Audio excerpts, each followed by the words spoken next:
America ఇచ్చే డాలర్లకి పనిచేయటమే కాదు కదా, మనం కూడా సొంతగా ఏదైనా తయారు చేసుకోవాలి కదా. ఇప్పుడు నేరస్తుల అప్పగింతపై కూడా అది ఎప్పుడు ఉండాలి, మన దేశానికి ఆత్మగౌరవం ఉండాలి. అసలు ఎవరో దయాదాక్షిణ్యాల మీద మనం తెచ్చుకోవటం కాదు, మనం అడిగితే ఇచ్చే పరిస్థితి ఉండాలి.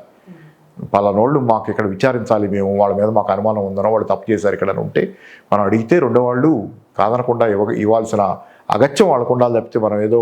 రత్నాలు ఎన్నో ఉంటాయి కానీ నాణ్యమైన రత్నం అతి తక్కువ ధరకే లభించే ఏకైక సంస్థ 6JVR. సౌత్ ఇండియాలోనే ద బెస్ట్ 6JVR. వాళ్ళు ఇస్తే తీసుకునే పరిస్థితి మనకు ఉండకూడదని అనుకుంటున్నాను. ఏదైనా సరే, అది వ్యాపారం కావచ్చు, వ్యవహారం కావచ్చు, ఏదైనా వాళ్ళు ఎవరో ఎస్ అంటే అనేది కాదు, మనం అడిగితే రెండో వాళ్ళు కాదనలేని స్థితి, రెండో వాళ్ళకు కూడా గౌరవం భయం కూడా మన మీద కూడా ఉండాలి. వాళ్ళ పట్ల మనకు ఉన్నట్లే మన పట్ల కూడా వాళ్ళకు ఉండాలి. అది ఇప్పుడు భారతదేశంలో టెస్లా కార్యకలాపాలకు సంబంధించి అంటే ఎరక్కపోయి వచ్చాను ఇరుక్కుపోయాను అన్నట్లు ఉంది టెస్లా ఎలాన్ మస్క్ పరిస్థితి. ఆయన ఏదో వ్యాపారం చేసుకుంటానంటే నువ్వు ఇండియాతో వ్యాపారం ఎలా చేస్తావంటాడు. నువ్వు నా ఉద్యోగస్తుడు. ఇప్పుడు ఎలాన్ మస్క్ ట్రంప్కు ఉద్యోగస్తుడిగా మారిపోయాడు కదా, ట్రంప్కు ఉద్యోగస్తుడిగా మార్చాడు. మూన్ లైటింగ్ ఎలా చేస్తావు అంటున్నాడు. మూన్ లైటింగ్ అదే కదా, నా కంపెనీలో ఉద్యోగం చేసేవాడు సాయంత్రం పోయి ఇంకో కంపెనీలో చేస్తానంటే నేను ఒప్పుకోను. నా కంపెనీకి ఒక్కదానికే పని చేయాలి, నువ్వు రెండో కంపెనీకి పని చేయకూడదు. మూన్ లైటింగ్ అదే కదా. మూన్ లైటింగ్ అంటే ఏంటంటే ఒక కంపెనీలో పనిచేసే వ్యక్తి తన ఖాళీ సమయంలో ఇంకో కంపెనీకో ఒక ఇండస్ట్రీకో పనిచేస్తే అది మూన్ లైటింగ్ అంటారు. మూన్ లైటింగ్ చాలా కంపెనీలు ఒప్పుకో, ఎందుకంటే నా కంపెనీ రహస్యాలు బయటికి పోతాయనో, ఇతను లాయల్టీ సిన్సియర్గా ఉండడు ఇక్కడనో ఒప్పుకో. అట్లాగే ఎలన్ మస్క్ పోయి ట్రంప్ దగ్గర ఉద్యోగంలో చేరాడు కదా, ట్రంప్ పక్కన చేరితే చాలని ఎన్నికల క్యాంపెయిన్ దగ్గర నుంచి అతనితో ఉండి చేరాడు. ఇప్పుడు ఏమంటున్నాడు ట్రంప్, నువ్వు అమెరికాలో వ్యాపారం చేయాలి కానీ నా దేశంలో నువ్వు నా ఉద్యోగస్తుడు నాకు పోయి నువ్వు అమెరికాలో ఇండియాలో ఎట్లా చేస్తావు, టెస్లా అక్కడ ఎందుకు పెడతావు అంటున్నాడు. ఇప్పుడు ఈయన పరిస్థితి ఏంటి, తగాదాలు అవుతాయి. నేను గ్యారంటీ చెబుతున్నా కదా, ఎలన్ మస్క్ ట్రంప్ మధ్య ఏదో పాయింట్లో రప్చర్ అవుద్ది, బ్రేక్ వస్తుంది. ఎందుకంటే ఇద్దరు ఈగోయిస్ట్లే, ఇద్దరు తెలివైన వాళ్ళని అనుకుంటారు. ఎవరైతే తెలివైన వాళ్ళు వేరే విషయం. తర్వాత ఇద్దరి ప్రయోజనాలు కూడా భిన్నమైనవి. ఎందుకంటే ట్రంప్ ప్రయోజనాలు ఎలన్ మస్క్కి టెస్లా కంపెనీ చైనాలో పెద్దది, చైనాలో చాలా వ్యాపారం ఉంది. చైనాకి ట్రంప్కి చొక్కెదురు, చైనాలో ఎందుకు చేస్తావు అంటాడు. రేపు పొద్దున్న చైనా మాత్రం ఎందుకు పోయావు వచ్చాయి అంటాడు. చైనాలో వ్యాపారం వదులుకొని వస్తే టెస్లా కంపెనీ ఏమవుద్ది, టెస్లా కంపెనీ వ్యాపారంలో ఎక్కువ భాగం చైనాలో ఉంది. మరి ఆ వ్యాపారాన్ని ఎక్కడ ఫీల్ చేసుకోగలడు అతను. అలాగే ఉంటుంది, వాళ్ళిద్దరి మధ్య కూడా ఎలకాలం సాగేది కాదు ఇది. సో టెంపరీగా ఈ ఎలన్ మస్క్కి కొంత హ్యాపీగా ఉంది. చాలా మన వ్యాపారస్తులందరిలో మైక్రోసాఫ్ట్ బిల్ గేట్స్ కంటే, అమెజాన్ ఇంకో వాళ్ళకంటే, ఫేస్బుక్ వీళ్ళకంటే, వీళ్ళందరి మధ్యలో తను ఒక తారగా వెలుగుతున్నాడు, ట్రంప్కి తాలూకు రైట్ హ్యాండ్ లాగా. కాబట్టి అదే ఎంజాయ్ చేస్తున్నాడు. కానీ అది ఎలకాలం సాగదు. అధ్యక్షుడు ట్రంపా ఎలన్ మస్క్ అనే టాక్ అది అంతే. ట్రంప్ కూడా మొన్న చెప్పాడు, నేనే అధ్యక్షుడు అనే మాట ఐఎమ్ ఇన్ ఛార్జ్ అన్నట్టు చెప్పాడు కదా. అప్పుడు ఎప్పటి నుంచో వచ్చింది. ట్రంప్ గెలిచిన తర్వాత మొదటి నెలలోనే, జనవరి నెలలోనే ఏమొచ్చిందంటే ఎలన్ మస్కే అన్నీ నడిపిస్తున్నాడు అనేది. అది కూడా ఈగో క్లాష్ వస్తుంది. అసలు ప్రెసిడెంట్ ట్రంప్ అయితే ఎలన్ మస్క్ని ప్రెసిడెంట్ అని అన్అఫీషియల్గా క్రెడిట్ మొత్తం ఆయన ఖాతాలో పోతే ఒప్పుకోడు కదా ట్రంప్. ఈగో క్లాష్ వస్తుంది. వీళ్ళ మధ్య ఎప్పటికైనా చెడిపోయేది, అది నడిచేది కాదు. ఎందుకంటే ఎలన్ మస్క్ ట్రంప్కి ఎన్ని వ్యాపారాలు ఉన్నా ట్రంప్ అమెరికా అధ్యక్షుడిగా మెయిన్ పాత్ర అతనిది అదే. కానీ ఎలన్ మస్క్ మెయిన్ పాత్ర, వ్యాపారస్తుడి పాత్రే మెయిన్ పాత్ర. కానీ ఆ మెయిన్ పాత్ర వదిలిపెట్టి రాజకీయాలు మెయిన్ పాత్రగా చేస్తున్నాడు ట్రంప్, ఎలన్ మస్క్. అది ఎలకాలం నడవదు. తన మెయిన్ పాత్ర అయిన వ్యాపారానికి ఇబ్బంది వస్తే, లేకపోతే తన ఇగో కనుక సాగకపోతే అక్కడ గ్యారంటీగా దే విల్ ఫాల్. పెద్దవాళ్ళు చెప్తుంటారు కదండి, అస్తిత్వానికే ప్రమాదం వస్తే దే విల్ ఫాల్, ఏమైనా కదులుతాయని. అది దే విల్ ఫాల్ అపార్ట్. వాళ్ళు ఎలకాలం కొనసాగలేరు ఇలా. ఇప్పుడు ఉక్రెయిన్ లో శాంతి నెలకొల్పుతానని ఒక పక్కన చెప్తూ, ఇంకోవైపు రష్యా వైపు మొగ్గు చూపడం, అంటే పుతిన్ తో ఒక ఫ్రెండ్షిప్ తో ఒక out and out business man లాగానే వ్యవహరిస్తున్నారా ఈ ఇష్యూలో కూడా? అదే ఇప్పుడు జెలెన్స్కీ నేను మొదటి నుంచి జెలెన్స్కీ యుక్రెయిన్ రష్యా వారు మొదలైనప్పుడే నేను మొదట్లోనే చెప్పాను.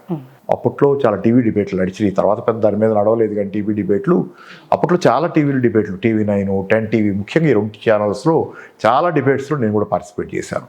యుక్రెయిన్ రష్యా వారు అప్పుడే చెప్పాను. అలాగే ఐడ్రీమ్స్లో కొన్ని వీడియోలు చేశాం. ఐడ్రీమ్స్ ఉంది ఒక దానిలో నేను జెలెన్స్కీ ఒక పిరికివాడు, జెలెన్స్కీ నష్టం చేస్తున్నాడు యుక్రెయిన్కి, ఆఖరికి యుక్రెయిన్ ఓడిపోద్ది యుద్ధంలో, సర్వనాశనం చేస్తున్నాడు జెలెన్స్కీ అనేది అప్పట్లోనే వీడియోలు ఉన్నాయి. ఎవరైనా ఎతికితే కనుక మీరు ఎత్తుకుంటే చెప్పా కదా పలానా చోట్ల ఉన్నాయి. ఆ వీడియోలో చెప్పినంత సారాంశం ఇప్పుడు అదే జరుగుతుంది. జెలెన్స్కీ పరిస్థితి ఏంటి ఇప్పుడు? ఏమంటున్నాడు, అమెరికా కనుక మాకు సపోర్ట్ చేయకపోతే మా పని కథం అన్నాడు. మొన్న అన్నాడు. సపోర్ట్ చేయటం అమెరికా వదిలేసింది అర్థంతరంగా. ఇది జరుగుద్దని ఎప్పటి నుంచో కనపడుతుంది. అమెరికా వీడిని వాడుకుంటుంది. వీడిని అని ఎందుకంటున్నానంటే ట్రంపే అన్నాడు, కమెడియన్, ఒక యావరేజ్ టైపు కమెడియన్ అన్నాడు. సూపర్ కమెడియన్ కూడా అలా, ఒక యావరేజ్ కమెడియన్ అతను అంతకంటే ఏముందన్నాడు. వాడనే అంటున్నా. సర్వనాశనం చేసి పడేశాడు యుక్రెయిన్ని. అమెరికాని నమ్ముకొని రష్యాని ఏదో వీకెండ్ చేయాలనే అమెరికా ప్రయత్నంలో పావుగా పడి యుక్రెయిన్ని సర్వనాశనం చేసి యుక్రెయినియన్లు చల్లాచెదురైపోయి ఆ దేశంలో లక్షలాది మంది దేశం వదిలిపెట్టి వెళ్ళిపోయి ఆ దేశం బూడిదైపోయి ఒక రకమైన శ్మశానంలాగా తయారయ్యి ఆ దేశంలో 18% భూభాగం ఈరోజు రష్యాకి అది కోల్పోయి ఆ భూభాగం పోయింది. ఒప్పందం చేసుకుని ఆ భూభాగం ఇక రాదు. ఇక అదే కదా ఇప్పుడు కనపడుతుంది. ఆ భూభాగం అది జాలనట్టు ఏమైంది మీకు? ట్రంప్ ఏం అడుగుతున్నాడు ఇప్పుడు? యుక్రెయిన్లో మినరల్స్ ఉన్నాయి, రేర్ మినరల్స్, 17 రకాల మినరల్స్ ఉన్నాయి ప్రపంచంలో. రేర్ ఎర్త్స్, లిథియం ఇట్లాంటివి కొన్ని, అవన్నీ చాలా హై టెక్నాలజీ వాడతాయి. హైటెక్ చైనాలో ఎక్కువ ఉంది అది. ఆ రేర్ మినరల్స్, మెటల్స్ అవి హైటెక్ కంపెనీలు వాడతాయి. హైటెక్ చిప్స్ కానీ ఇట్లాంటివి తయారు చేయడానికి టెక్నాలజీ కోసం అవి వాడతారు, తయారీ కోసం. అట్లాంటి రేర్ మినరల్స్ యుక్రెయిన్లో తవ్వుకునే రైట్ మాది అంటున్నాడు ట్రంప్. అంటే యుక్రెయినియన్లు కాదు, యుక్రెయిన్ అనే దేశం యుక్రెయినియన్ పౌరులది కాదు. నిర్ణయాలు తీసుకోగలిగింది వాళ్ళు కాదు. 18% ఆక్రమించుకున్న రష్యా నిర్ణయాలు తీసుకుంటుంది ఆ భూభాగం మీద. ఇంకా కావాలంటే ఇంకా ఆక్రమించుకుంటుంది ఇప్పుడున్న పరిస్థితిలో, దాని దుస్థితిలో. అమెరికా వాడు వచ్చి వాడి ఇష్టానుసారం ఇక్కడ తోకుపోతాడు. యుక్రెయిన్ ఏముంది దేశంగా? సర్వనాశనం చేశాడా లేదు జెలెన్స్కీని నేను అనుకోవటం ఈ పరిణామాలు పూర్తిగా పరిపక్వం అయిన తర్వాత జెలెన్స్కీ రష్యాకి భూభాగాన్ని కోల్పోద్ది, అమెరికా వాళ్ళు వచ్చి ఇక్కడ తోకోవటం మొదలు పెడతారు మినరల్స్.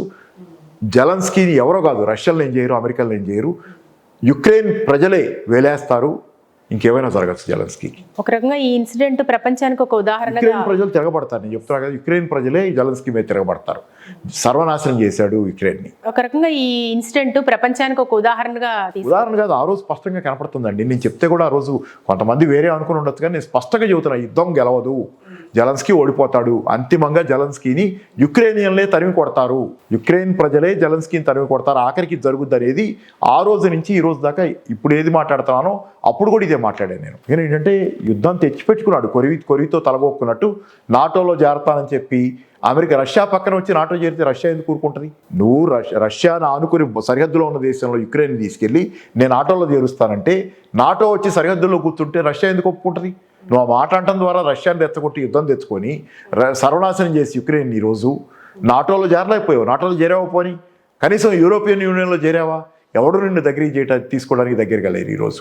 గాజా విషయానికి వస్తే అక్కడ ఉన్న 20 లక్షల మందిని ఖాళీ చేయించి ఒక ఎంప్లాయ్మెంట్ హబ్గా మార్చాలి, ఒక బీచ్గా మార్చాలి అంటే ఒక రియల్ ఎస్టేట్ కార్యక్రమాలకి అవసరమైన ఒక ప్లేస్గా చూస్తున్నారు. కానీ పాలస్తీనియన్ల మనోభావాలు, వారి పోరాటం ఇవేవి పట్టమంటారా? అది మెయిన్ ఫ్యాక్ట్. అది పాలస్తీన్ వాళ్ళ భూభాగం, అక్కడి నుంచి వాళ్ళు నెట్టివేయబట్టం అంటే వాళ్ళ అస్తిత్వాన్ని వాళ్ళు కోల్పోవటం, వాళ్ళ ఆత్మను వాళ్ళు కోల్పోవటం.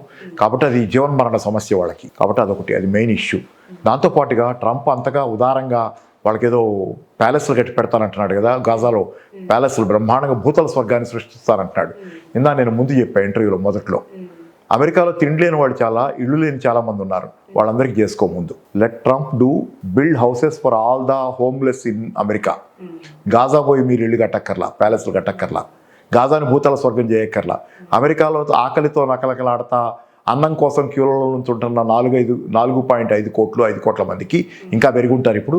వాళ్ళకి రోజు ఆహారం గ్యారంటీ చేయి, పని గ్యారంటీ చేయి. అలాగే వాళ్ళకి నిల్వ నీడలేక కార్లలో రోడ్ల పక్కన చలిలో పండుకుంటారు వాళ్ళకి ఇల్లు కట్టిపెట్టు.